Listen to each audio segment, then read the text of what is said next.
চলে এসেছি এখন মাঠে। আর তোমরা তো দেখতেই পাচ্ছ আমাদের মাঠে এখন ধান চাষ করা হয়েছে। ধানে এখন খুব রং ধরেছে, সবুজ হয়ে গেছে।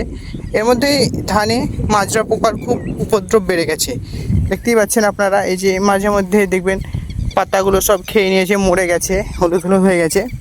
তো আপনারা করবেন কি, এখন এই সময় তো ধানের একটা ভালো সিজন, আর যদি এই মাজরায় খেয়ে নেয় অনেকটা ক্ষতির মুখে পড়বেন। তাই বাজার থেকে বিভিন্ন দামের এবং বিভিন্ন কোম্পানির ইনসেকটিসাইড আছে। তার মধ্যে আপনারা কেউ যদি মনে করেন ফাটরা, সেটাও দিতে পারেন এফএমসি কোম্পানির। তাছাড়া আছে হামলা, বিভিন্ন ব্র্যান্ডের বিভিন্ন কোম্পানির এগুলো আপনারা প্রয়োগ করবেন। আর এই জমিটাতে দেখতেই পাচ্ছি একদম অনেকটাই মাজরা পোকা লেগেছে, একদম পাতা খেয়ে নিয়েছে। তো এই যদি মাজরাতে এতে আপনারা এইভাবে ধান ক্ষতি করে, তো আপনাদের কিন্তু অনেকটাই লস হবে, ফলন খুব একটা ভালো হবে না। তো চাইবেন যে বিভিন্ন কোম্পানির যেগুলো আছে ইনসেকটিসাইড, সেগুলো কিনে জমিতে অতি তাড়াতাড়ি স্প্রে করুন।